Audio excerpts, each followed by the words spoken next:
The silence is the first thing you notice. Usually, by this time of the day, half the women in town are gathered around the well, collecting water and spreading gossip.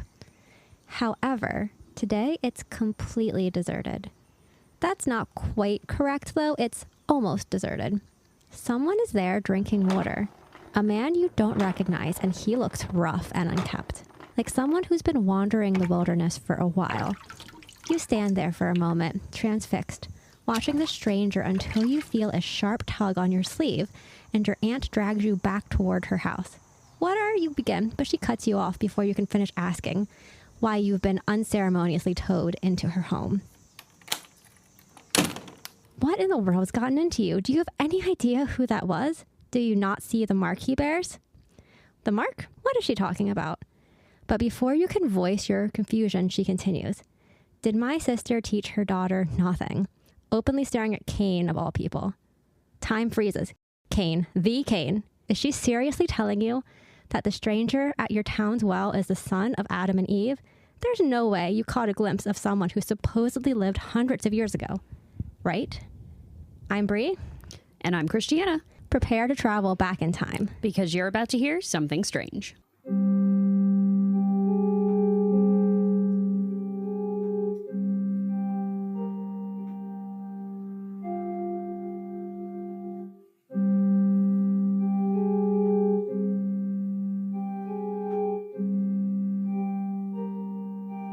Welcome to episode 40, The Mark of Cain.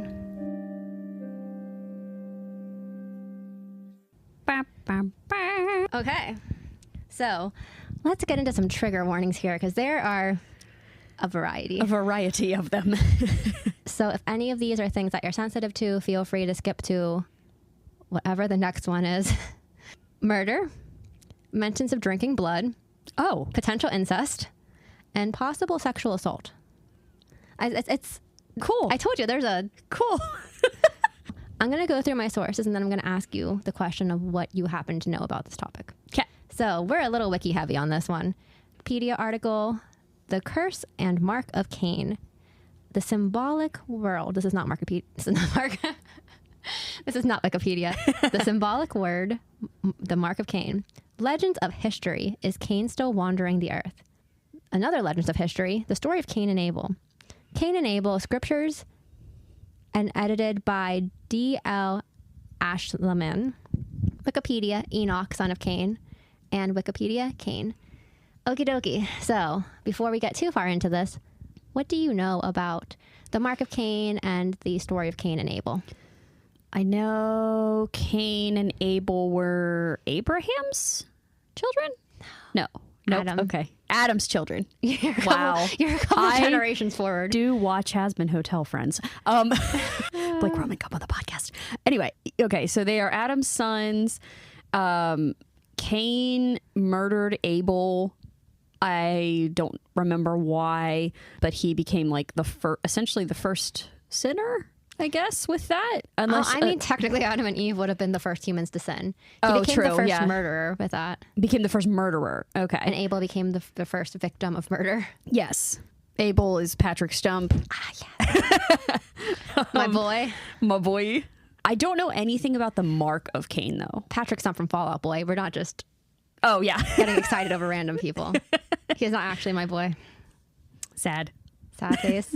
So a quick disclaimer here.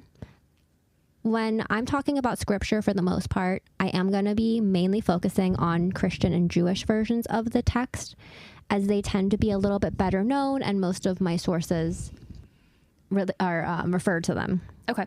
But I will throw in some other points of view later on. I'm going to just give us a little bit of an overview about what we're going to be talking about. Think of it as like, not an agenda, but like just like an overview. Okay. And we are dusting off my religious studies degree. So for those of you that might be newer listeners, I actually have a religious studies degree, so I get very excited when I can talk about things that relate to anthropology and ethics and like biblical or religious history type things. Not a theology degree, but more focused on anthropology and ethics. And I get very excited when I get to talk about any religion from an academic viewpoint. Oh, yes. So according to scripture, let's jump in here. Cain is the eldest son of Adam and Eve. You might know them as the first people. He was also the first murderer, and he was cursed to become a wanderer and bear a mark that protected him from harm by cursing harm to anyone who harmed him. Oh. Let's jump in. We have a lot of ground to cover, and we are going back to the beginning pretty much almost biblically. So, the story of Cain and Abel, along with the Mark of Cain, can be found in the book of Genesis, which is the first book of the Christian Old Testament. So that's like pre-Jesus. Mm-hmm. And the Jewish Torah, it's in the first 5 books of the Torah, which would be the books of Moses. They were said to have been written by Moses. I'm sorry, people, but he probably didn't write those 5 books. So let's talk about Cain's family for a second, because they're all going to become major players in this tale. Supposedly the first family, and it would be Adam, Eve, Cain, Abel, and we're also going to talk about God because he's kind of important in this too. Oh, why is that? No, I'm sorry. Who is this God you speak of? Who is that? What? I'm going to put you on the spot. Can you give us a brief recap of what you remember about Adam and Eve in the Garden of Eden? So set us up for the fall of humanity, if you will. So Adam and Eve were, I guess, depending on what text you read, were the first in the garden. Eve was made of Adam's rib and was his wife. And they were told, you can basically do anything you want in this garden except for eat from that one specific tree. It's known as an apple tree oftentimes, but that is not necessarily true. It was the pumpkin of knowledge. If you've learned anything, it's that I get really caught up on incorrect things in religion. So it's like, it's not an apple. Yes. It was a pumpkin of wisdom. It was most likely probably a pomegranate. Or a fig. That's right. I get the pomegranate and I can never remember the second one. Or a date. Oh, or a date. Yeah, that's true. One of those well-known ones. Supposedly it was Eve who was tempted by a serpent. Again, this is one of those things where oftentimes the serpent is said to have been Satan, but that's not actually, again, necessarily true. That is not what is written in the scripture itself. It was I think just the serpent. Yeah, wily or crafty was the translation. But yeah, it's just a serpent. Right. So she ate the apple and then was like, hey, not the apple. She ate the pumpkin of knowledge and then said, hey, this is delicious, and handed it to Adam. And then he also took a bite out of the pumpkin of knowledge, and God got real angry because he's like, I gave you one job, and that was to not eat from that tree. And they both got kicked out of the garden. And that was the introduction of sin into the world, I guess, wasn't it? Yeah, the fall of humanity. Yeah. That is a really, really great synopsis. If you want to hear more, we pulled over a bonus episode a couple of months ago from our first podcast that is all about that. And we also did an episode on Lilith, who was questionably the first woman, but that's a whole thing. So go check out that episode. Is Lilith on this? Did we do that one here as well, or is that on it? We did. Yeah. Okay, I couldn't remember if we pulled that one as well as Adam and Eve. No, Lilith was one of my episodes from over the summer, I think. Oh, okay. Yeah. But the Garden of Eden was a pullover from our first podcast. Yes. We know about Adam and Eve now, the parents. Let's get into the kiddos. The parents. We're the first sons of Adam and Eve. There were other sons later on, but we're not going to talk about them right now because this is going to be a long enough episode. Cain was the eldest and first, and I quote, humanly conceived human being, according to text. I'm not going to say anything. So Adam knew Eve in the biblical sense, and then she bore him a son and said, I have gotten a man from the Lord. Did you read what I wrote out? Oh, yeah, that's annoying when that happens. I hate it when the Lord gives me men instead of hedgehogs. I have a new hedgehog up there. I saw him. He's very cute. What is he just a stuffy, or is he? My friend made him. He's just a stuffy. He's precious. Was Cain actually the son of Adam? According to the main and most popular traditions, yes. But there are some traditions that say otherwise, and we will get into that later, so put a pin in that. Okie dokie.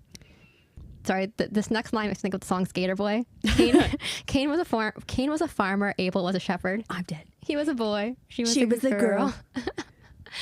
He was a farmer. He was a shepherd. I don't know the next lyrics to the song. They're doing their farming and their shepherd things, whatever that looks like. Yeah. And Adam and Eve somehow got word from God that they would have to give their best offerings to God. And so Abel, or boy Patrick Stump, because I can't see him as anything else. Yes. Watch Has Been Hotel if you're over 18. Yes. chooses one of his newly born lambs, which is kind of sad. It is. And Cain learned of this and was like, why is Abel sacrificing something so important? So he's just like, I'm going to give him some extra straw or something. I mean, as horse people, I'll say, I mean, for hay. Oh my goodness. Good hay is worth more than a newborn lamb. I'm sorry. Yes. Yeah, I'm going to say it. Absolutely. So he, the moral of that is he should have just done like, is first cutting or second cutting better? Second, I think. Yeah, he should have sacrificed the second cutting of hay. Correct. They both placed their offerings in the fire because apparently God is a little bit of a pyromaniac. Just burned a... Ew. Sorry. The lamb was already dead. Well, no, I know, but just like, ugh. Can you imagine the straw just gonna... Whoosh. The fire roared bigger for Abel, which meant that God found Abel's sacrifice more pleasing and showed him favor. So the gist here is that Cain did not put aside his best for the sacrifice, and this was not something God found pleasing. This filled Cain with all types of big emotions and angry thoughts because his younger brother, was being shown favor by God. Yeah. So what did he do? He led his brother out into the field and committed the first murder by striking and killing him, possibly with a rock. Ooh. My question is, do you think he knew it would kill him? Like, part of me is like, okay, well, like Abel obviously knows that you can kill sheep. Sure. But like, did Cain know that particular act would kill his brother? Or yeah, that leads into a whole question of like, was that actually premeditated, or was it a complete like they just went out into the field together, and Abel could have been acting a fool and been like, no, he liked my sacrifice better. I like how we decided Cain is Cain is innocent. We've just become the lawyers for Cain. Oh my God. I'm not saying like, and he might have just thrown a rock, been like, quit acting like an asshole, and just threw a rock at his brother and accidentally hit him in the temple and was like, oh no. Shit. Oh shit. We have Cain becoming the first murderer and probably being like, oh shit. Allegedly Allegedly the first murderer. So God shows up. He's like, hey, Cain, where's your brother? And Cain was like, am I my brother's keeper? Oh, did he actually? Yeah, that's where that phrase comes from. Oh, dang. Wow, you just got an attitude with your Lord and Savior. Okay, here's the thing. Well, that's Jesus. That's not God. Oh, true. Okay. Jesus didn't happen yet. See the sequel for that. God is like not about this. He demands answers, even though he already knows what happens. Because remember, this version of God is omniscient, omnipotent, omniscient, and good. But there's the theodicy of the problem of evil, and we're not going to get into that, no matter how much I enjoy going down that rabbit hole. So God demands answers, and he already knows what happened, and could, and I quote, hear Abel's blood cry out from the ground. Oh. Cain relents and says what happened, and then he breaks down and cries. For some reason, the fact that he can hear the blood just makes it so much creepier. That is. I just picture like a stain. Sorry, that sounds really kind of harsh, but like a stain, and it's just going. I also think what did he do with the body? He's like, oh crap, what do I do with this? That's Hide true. it behind a rock? I feel like, I mean, it could have been premeditated, but I kind of low key feel like we're a little bit like getting more evidence for the fact that this was not a premeditated murder. Well, you're not going to hide it from God. That's true. So if I remember correctly, God is not only upset that Cain killed Abel, but he's upset that he lied about it. Fair. I also feel like wasn't part of the reason God was so angry with Adam and Eve was because they lied about, like, I didn't, what apple? I didn't eat the pumpkin of wisdom. Mm-hmm. It was her fault. She told me to do it. It was a snake's fault. Because snakes can talk now. Yeah. I feel like I don't remember for certain, but it would make sense, especially considering he's like, they're essentially gaslighting God, right? Because he's like, I'm literally omnipotent. I know you did this. Stop freaking lying to me. Oh, it's like how moms tend to know things like that. Oh, God, yeah. All right, so where does this Mark come in? Because we've been chattering about being Cain's lawyers for the past 10 minutes. The alleged crime. Well, hold on to your hats. We are almost there. The next part comes from Genesis, chapter 4, verses 11 through 16. I'm not reading it verbatim, don't worry. God then punishes Cain by making it so the ground he works would never yield a crop. Ooh. Maybe a metaphor, maybe not. And condemns him to be a restless wanderer of the earth. Cain didn't think this was fair and worried he would not be safe from others. So God placed a mark on him as a warning to others to leave him alone. So there's some debate on if this mark is physical or symbolic, and it brings up one of the many holes in the narrative of the Bible. Because according to scripture, at this point, the only people were Adam, Eve, and their children. True. Who are these other people? I mean, I guess he could think maybe his parents would go after him. Well, but he's being sent out to wander. Oh, true. Yeah. So it's like, it's the aliens. It's aliens. It's the Fae. Cain said aliens. It's the Fae. It's the Fae. It might also be implied that it's not only that Cain was cursed, but the ground was cursed because of the spilling of Abel's blood, like where the blood touched the ground, that supposedly that land would never produce Crop again. Yeah. Okay. In most tellings, then Cain goes off into exile or is chased into exile by God. So whether it's willingly or he's like, get out of here. Do you think his punishment would have been different if he would have fessed up and not tried to lie? I would like to say it would have been yes. I'm trying to answer this without going too deep into my thoughts and feelings about religion because they're very complicated. But God is oftentimes spoken of as a benevolent God and as a parent, like very much as a parent. So I would think maybe even if Cain had instantly been like, oh no, what have I done? And like said something fessed up. Like, help me. Like, I did this. I don't know what to do. Couldn't God have just resurrected Abel? Yeah. Our new legal client, Cain,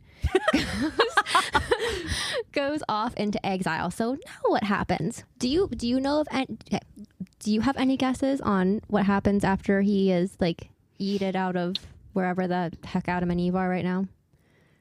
I mean, based on your opening story, I have no idea where he would go. But based on your opening story, I'm assuming he found people somewhere. They didn't like him very much. Those mysterious people. He found the moon-eyed people, and he found the sandhill cranes. Found the Fae. He found the Fae. He's actually part of the Unseelie Court. Oh. Actually, you know what? That's not one of the theories, but it is now. It is now, yeah. I like that theory, actually. Got it. Was Got a he new the one. father of the Fae? You know what? He was the father of the Fae. After completing the first murder, allegedly, and being punished, Cain goes off into the wilderness. I assume anyways. That's what they always say. People go into the wilderness. And he wanders around for God knows how long and eventually wanders into the land of Nod, which is east of Eden. Nod. I think it's Nod and not Node. I like Nod. At some point, he gets married and has children. Where did this woman come from? Put a pin in that. Okay. That's what I was just about to ask and be like, with what human? One of the Fae. One of the other Fae. Don't worry. There's potential answers to that. We'll get back to it. Okay. He then builds the city of Enoch, named after his son, but it's not. Some people might go, "Oh yeah, Enoch. That is the biblical figure that like does something awesome, walks with God, and then becomes the Metatron." Different Enoch. That Enoch is in the genealogy of Adam to Noah, and he's only like a couple because I think it might be Enoch, Methuselah. Maybe there's one in between Noah. I don't quite remember. Different Enoch.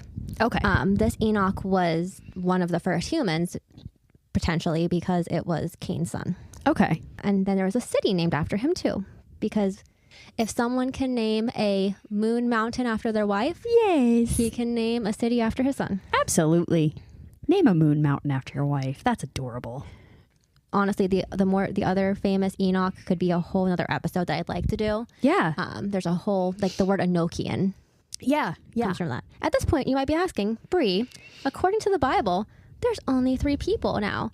So who is this wife and who are these other people that he's afraid of? Well, the other people we already decided were the Fae. Yep. However, there is a tradition. Are you ready for this? Trigger warning. Oh, ooh. There's a tradition that Cain and Abel had twin sisters. So like Cain had a twin and Abel had a twin. Oh, no. Yep.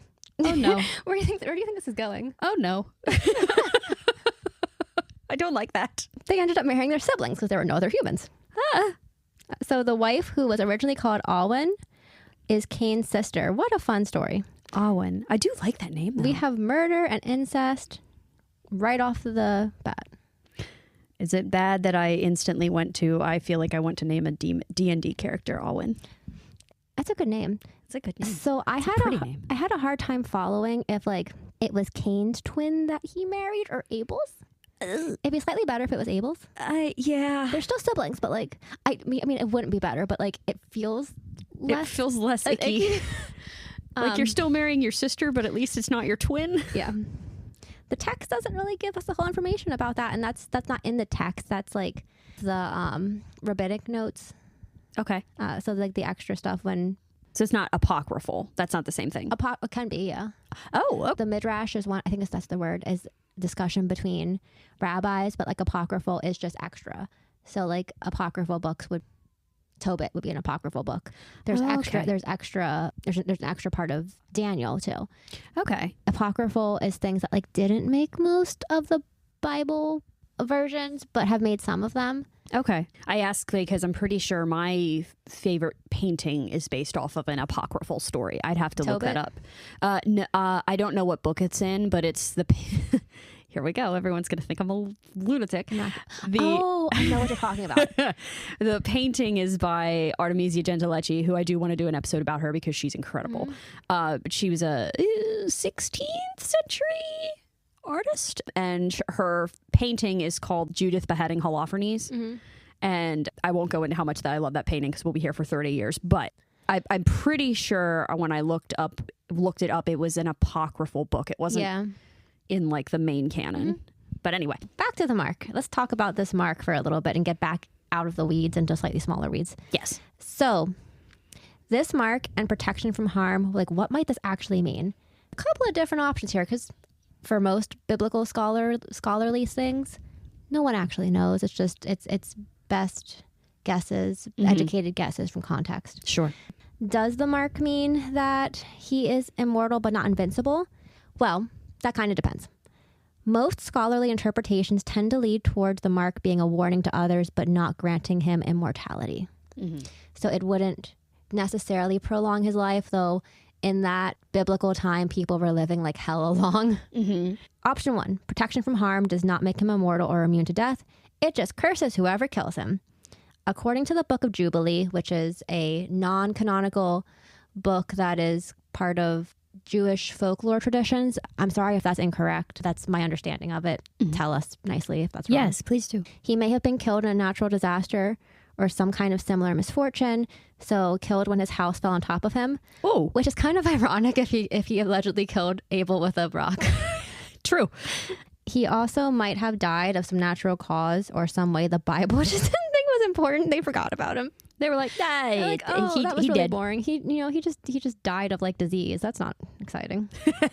Also, like the flood could have wiped him out if he was still alive and kicking. I just had that thought when you said natural disaster. I was like, I wonder if the flood could have killed him. We will talk more about the flood in a second. Don't you worry. Okay. Can I say that? I don't want to interrupt something that is making me think it's not making him immortal, but it's going to make anyone afraid to touch him or get near him, which is just going to add to his torment. Because even if, someone touches him, they don't drop dead instantly. They're going to know him as a curse, and they're going to know him as something evil. Yes, because it was a warning, not necessarily like, if you tap him on the shoulder, nothing bad would necessarily happen, but like. But no one's going to take that. I think it's like harm to the 7th generation or something like that. Oh, gee. Okay. It's just crazy because like God said, oh, you're afraid of other people hurting you? I'll mark you with protection. But it's like, how much protection was that actually? Because it's like people aren't going to hurt you, but they're going to treat you. You're going to be completely ostracized. You're not going to be welcome anywhere. Let's table this for the discussion at the end. Oh, sorry. Okay. Put a pin in that. All right. So another potential how he came to his end was from another non-canonical book called the Book of Jacer. I think it's Jacer. And he was killed by Lamech, who was blind.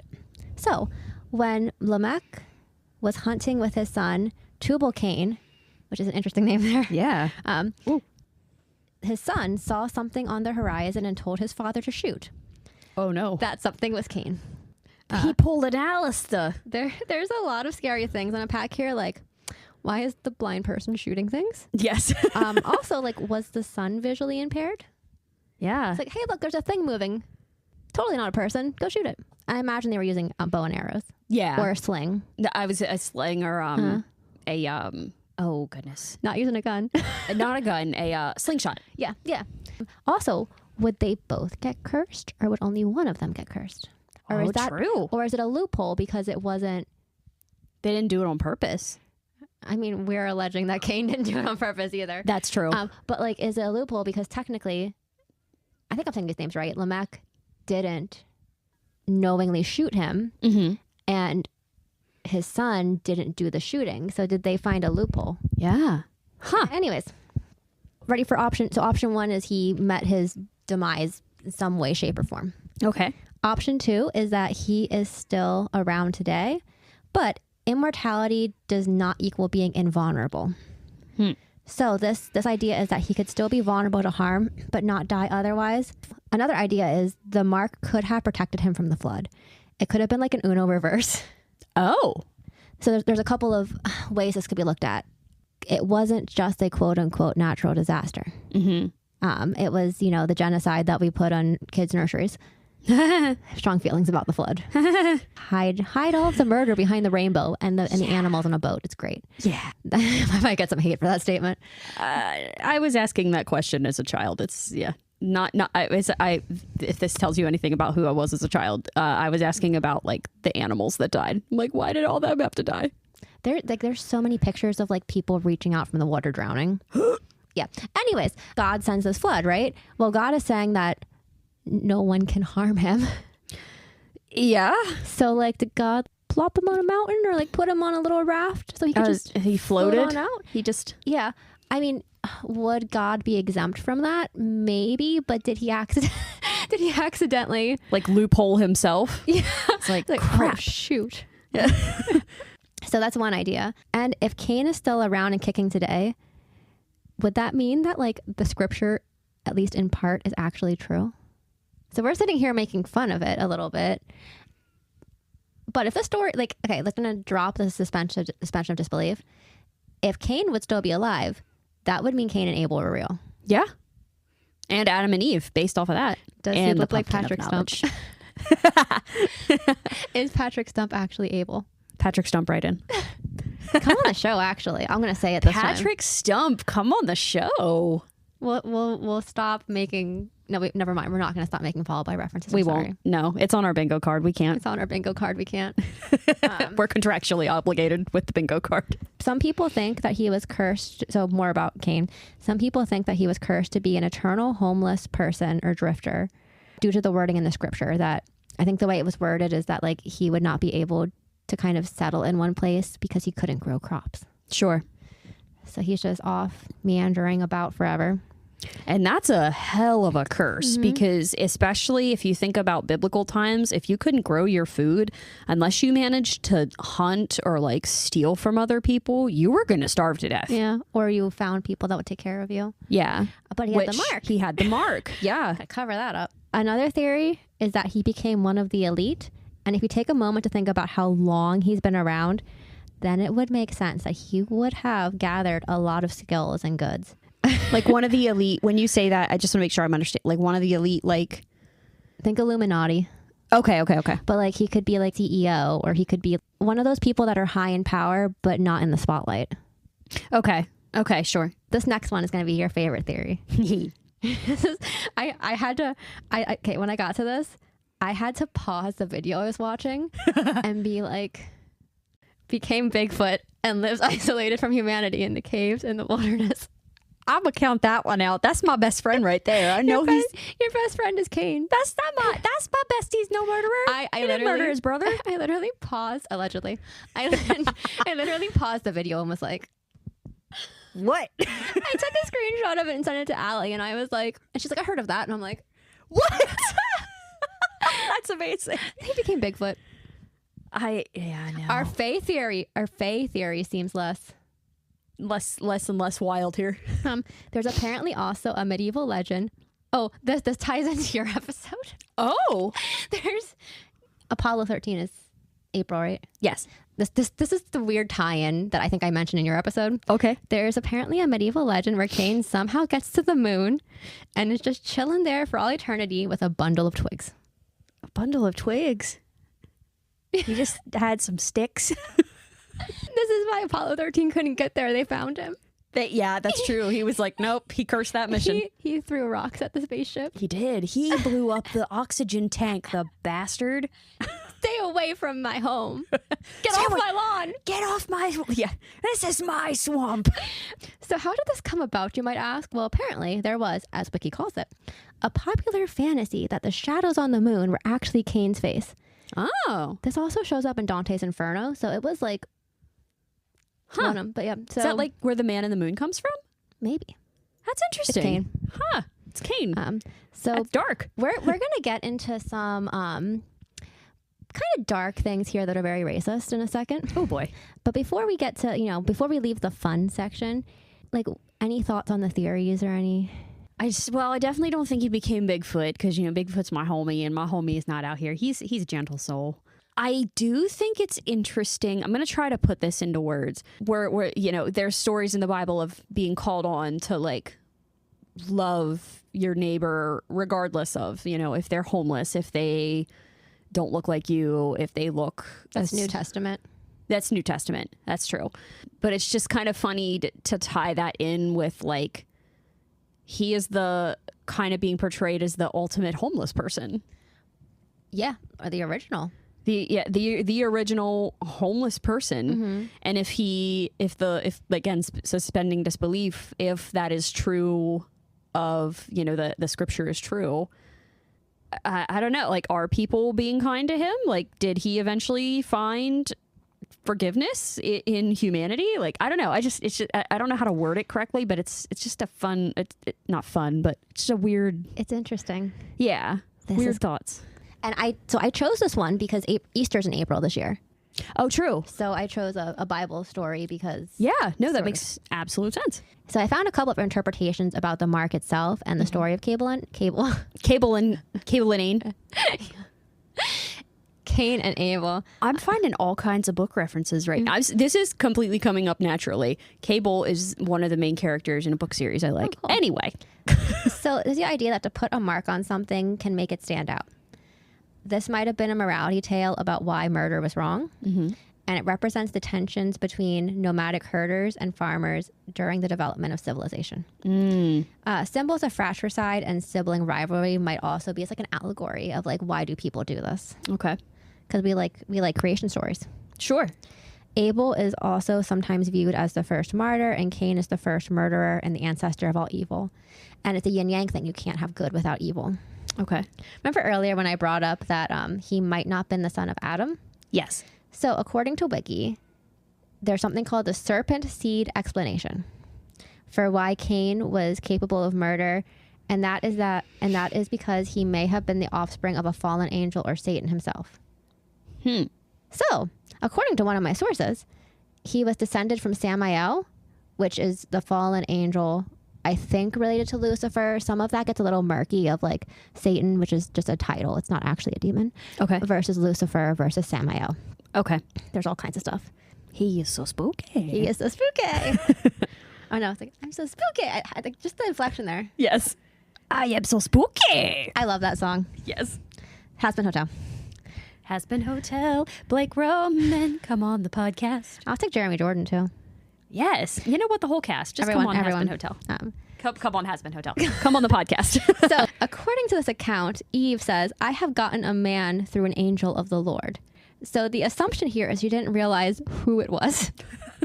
Like, oh, sure, that's not the one I wanted. She's like, oh, man. Nor. According to this, Eve fell to a second temptation from Satan, even though the first was just a serpent making trouble. So, like, it wasn't actually Satan. Girl, you could have done better. Sorry.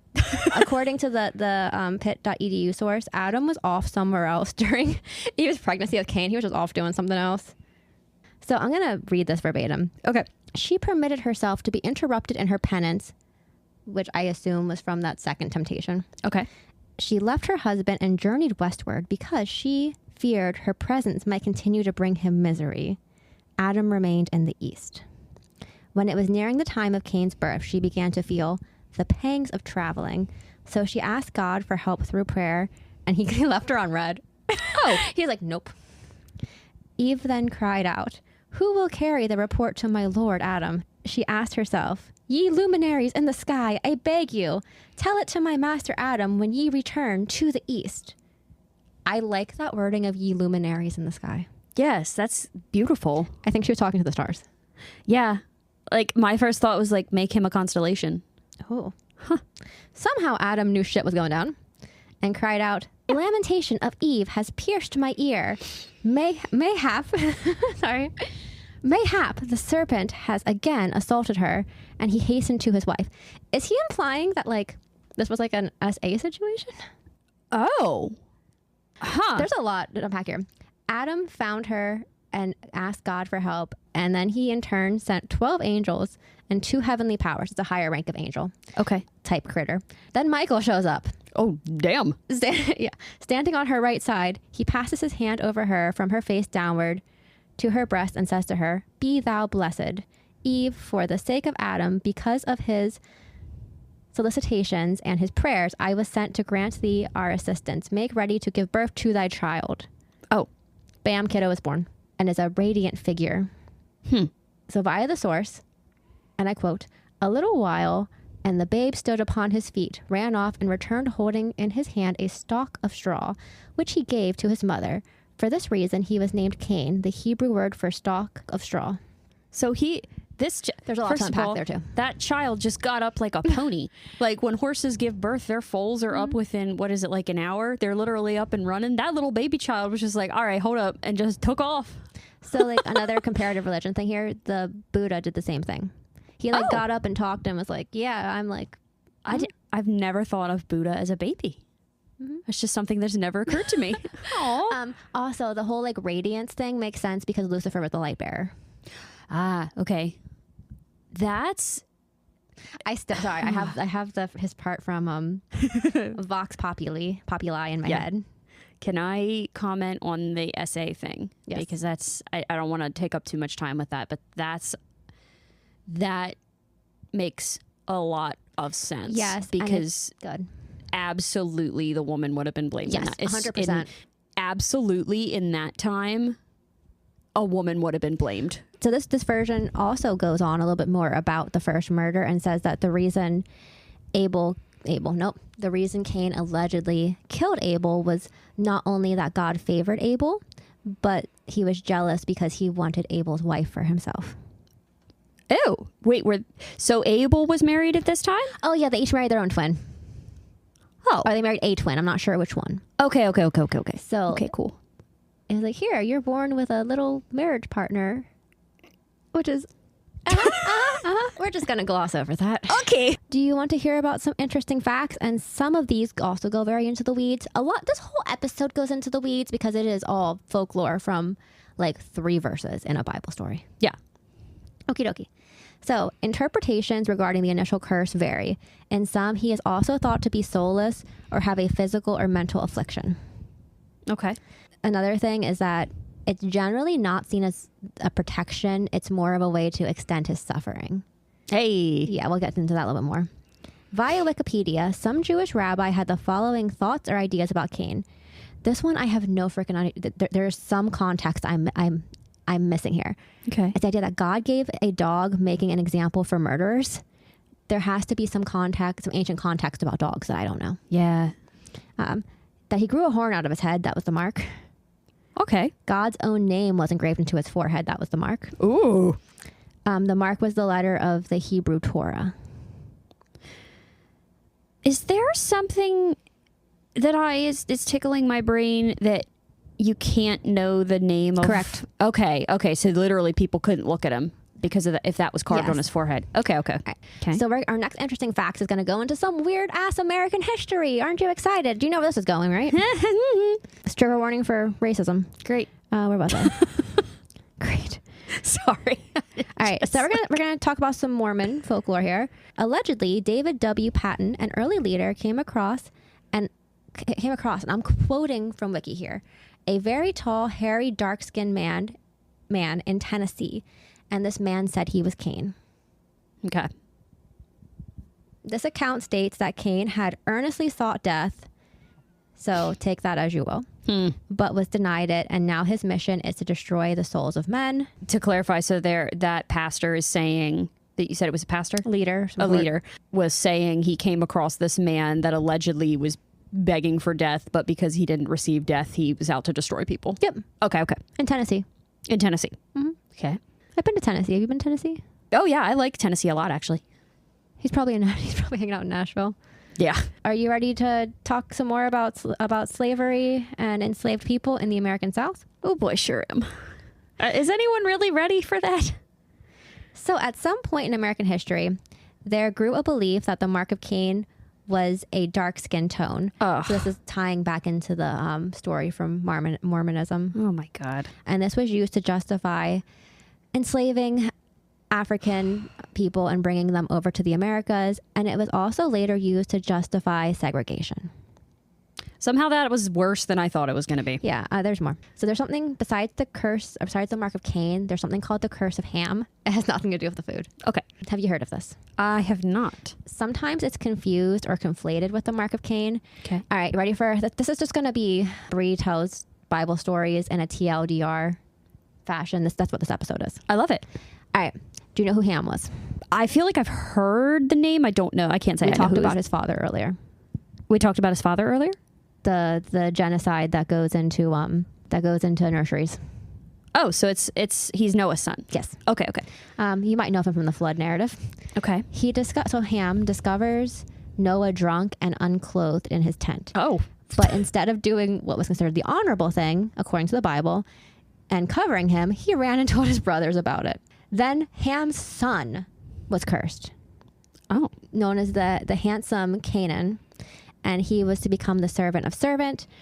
Guess where this goes? It ties us back into slavery. There is the idea that Ham married a descendant of Cain. And of course, people at this point, everyone would have been dark-skinned. Sure. But people were tying the darker skin tones into the Mark of Cain at this point when they were doing these kinds of allegories. Great. So if Ham married a descendant of Cain, their child would have been darker skin tone, but they would have been anyway, because guess what? We are in Asia Minor for the story. Yeah. Which is where most of the Bible happens. Mm-hmm. And because of this curse, Ham's son was forced to be a servant. Cute. And people in the past used it to justify enslavement of people of darker skin tones. There's also this whole thing about the land of Canaan, which is, don't quote me verbatim, but I think that's probably somehow tied into this character's name. The land of Canaan later becomes owned by the Israelites. It was their land originally, and it was promised to them when they fled Egypt with Moses. Okay. The land where the milk and honey flows. Yes. So there is this whole thing about the Canaanites, they kind of kicked out. And they were kind of not super friendly with the Israelites because of this, if I'm remembering my my religious history correctly. The Canaanites got kicked out of their land by the... Is that right? Because the Israelites were promised it by God, but it was the Israelites' land too. I would have to go back and read what happened after the Exodus and before it to know that for sure. But I think there was this whole thing about, as there often was in the biblical stories. So when the Israelites left Egypt, the whole idea of the Jericho, like they were literally taking cities. I mean, they wandered around for 40 years too, but like they were conquering a bunch of different nations. Yeah. Because they felt that was promised land to them by God. We mentioned this earlier, but the story of Cain and Abel kind of parallels Adam and Eve. Yeah. The Quran, the Quran is the text that they use for Muslims. Yes. The Quran, it is thought that Cain wasn't the devil's child, wasn't Lucifer's child, but he was guided by him. Okay. There's also a tie-in to an older Mesopotamian Sumerian legend called Enlil. Yep. Enlil chooses the farmer god. Oh. I did not dig very deep into this, but it seems to be a mix of why do we have the seasons, aka Hades and Persephone, and the story of Cain and Abel. I'm not going to go into that, but that's a whole nother thing. If you look at comparative religions and if you look at ancient Near Eastern, Middle Eastern history, you will find that a lot of it is copy and paste. Okay. Especially from Sumerian and Babylonian, ancient Sumerian and Babylonian texts. Like the Epic of Gilgamesh is one where you will see a lot of parallels to like the flood story. Okay. It's really, really interesting. Did we ever do our episode about Epic of Gilgamesh? Yeah. No, we didn't. No, we didn't. Okay. I just talked about the flood in detail the one time. Okay. The Epic of Gilgamesh could be I wouldn't mind talking about that because I love talking about these kinds of things. Yeah. All right, pop culture. Pop culture. We haven't done one of these in a while. Yeah. Beowulf. Did you have to read that? I did not. We had to read it in my AP English class. Okay. That is how I learned that icicle is not spelled the way I think it is. I looked at the word and I was like icicle, and I'm like, oh, and like, do you ever have to do the thing where you'd have to read a line and then you counted the people in front of you? Yes. But no, we free read all the time on here. Yeah. This is different than that. There's only one person to count. Yes, correct. Beowulf was written, this legend was created around 1000 CE. Ish. Mm-hmm. The monster Grendel and his mother are supposedly descendants of Cain. Okay. So Beowulf is like an epic poem about a hero in I guess it would technically be like Norse mythology. Shakespeare's Hamlet. Oh. King Claudius and King Hamlet are parallels to Cain and Abel. Okay. Lord Byron has a whole play entitled Cain that he created in 1821. Have you heard of the book East of Eden? Yeah. It pulls parallels from Cain and Abel, and that's John Steinbeck. Okay. Sandman comics. We have mixed feelings on those now because of the creator, but I do own most of those, and I have read most of those. Yeah. And Cain and Abel are major characters in those comics. Yep. They live in the Dreaming, which is where Morpheus, the main character, Dream himself. There's a lot of songs that talk about Cain and Abel. There's several movies. There were a lot of them. Supernatural. Because everything happens in Supernatural. There is a whole arc of Dean having the Mark of Cain. Oh, okay. Interesting. Yeah, it's one of the later seasons. I need to pick up that again. I was watching it on Netflix. I think it went off Netflix, but now I want to say it's on Prime. Yeah. Okay, because I want to rewatch it because I was writing this and I was like, I want to watch Supernatural. Yeah. I watched all of it. I forget where I left off. I feel like I was in the second season. Didn't get to Castiel yet. No. But yeah, there's a whole Mark of Cain arc. Cool. The show Lucifer. Did you ever watch that? I tried and I couldn't get through the first episode. It gets better after that. Oh, it does? And then the finale I didn't like. Oh, okay. It got better after that. I actually like that show a lot. Okay. Cain shows up in that show as a lot of biblical characters do. Sure. Because the main character is Lucifer. Yeah. Honorable mention. No Cain, but we got an Abel in Has Been Hotel. Like we mentioned, our boy Patrick Stump from Fall Out Boy. Patrick Stump come on the podcast. Blake Roman come on the podcast. Amir Talai come on the podcast. Jeremy Jordan come on the podcast. We like the rest of Fall Out Boy too. You're just not in Has Been Hotel. True. All right. So closing thoughts. I think we have a lot of different thoughts we want to talk about, but before I give mine, I'm going to let you talk for a little bit because I talked for the past hour. Yeah. Oh man, where do I even start? Because we talked a little bit about it being the mark of protection being just as much of a curse as it is a protection. Let me think. So also, can I dive in with that? Yeah. If you look at a lot of ancient mythology, immortality and elongated life is almost never given as a reward. It is almost always given as a punishment. Yeah. In Greek mythology, there's several people that were granted immortality and it was usually a punishment. Mm-hmm. If you think about it, how do you ever get close to someone? They live for maybe 100 years if you're lucky, and then they're gone. If you're really lucky. If you're really, really lucky. Yeah. So generally speaking, immortality is a punishment. Also, the fact that people used this to defend enslaving other people. Oh, God. That's disgusting. I wasn't expecting it to go there. When I started researching it, I'm like, I'm like, anything that is related to slavery and treating people poorly in general is bad. I stand by that statement. When you read into that, I was like, that was somehow worse than I was expecting. Like, yeah, and like I like there was a lot of information. Like I gave a very TLDR version of it. sure. Also, I think some of the theories are so like kind of moving away from that to happier places. Sure. Some of the theories of like Bigfoot. We added that he is the founder of the Unseelie Court. He's the original king of the Fae. Yes. So we have added to the mythology, and then he was throwing rocks at Apollo 13. Apparently. Or twigs, maybe? Twigs. Did he sharpen them into spears and like... whoosh? So yeah, this was a wild ride, and I hope you guys like it because it's a little bit into the weeds, but... That was really, really interesting, though. You did a good job with it. What drew you to this topic? I love religion and folklore. My undergrad, I had the wildest path to get to my current job. I really did. One of my undergrad degrees was religious studies, and anthropologic and ethics focus on that. So by anthropology, I mean like understanding where beliefs came from, how they shaped cultures, how culture shaped beliefs, like why do people believe the things they do? Where does this all come from? And the human brain is fascinating. And how does that affect society? And I like, every once in a while, I like going into some of these. And I think this is a Bible story that fits because there is so much folklore around it. Because it's like, okay, this person, if they existed and if they're still alive, What does that mean today? that can go a lot of places. Yeah. It's captured the imagination of people for thousands and thousands of years. Yes, absolutely. Was there anything you wish you could have researched more into?